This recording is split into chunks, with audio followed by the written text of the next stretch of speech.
আসসালামু আলাইকুম, welcome to my channel গানে গানে আমার লাইফস্টাইল। তো আশা করছি তো সবাই ভালো আছেন। তো এই তো নাস্তা খেয়ে নিলাম। তো আজকে পোলাও আর রোস্ট রান্না করবো। তো এই তো আমি রাইস কুকারে পোলাওটা বসিয়ে দিচ্ছি। আর হচ্ছে সাথে একটু কলিজা আর ভ্যাপসা এগুলো মিলিয়ে রান্না করবো। তো একটু সিদ্ধ করে নিচ্ছি। তো এখানে আমি আবার তরকারিটা বসিয়ে তো এই তো বরাবর তেল দিলাম, পেঁয়াজ রসুন, তারপরে হচ্ছে আদা রসুন বাটা, লবণ হলুদ মরিচ এগুলো দিয়ে তরকারিটা বসাবো।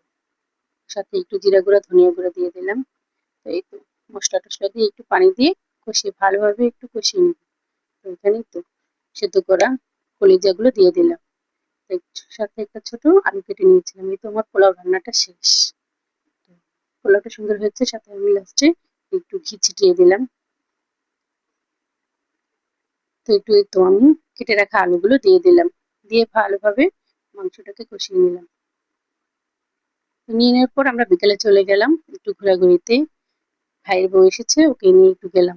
তো ওখানে পিজা খেলাম, মজাদার চা খেলাম, সাথে ছিল হালিম। তো যাই হোক ভালোই লাগলো। তারপর তো আমার ব্লগটি ভালো লাগলে লাইক কমেন্ট শেয়ার করবেন। আসসালামু আলাইকুম।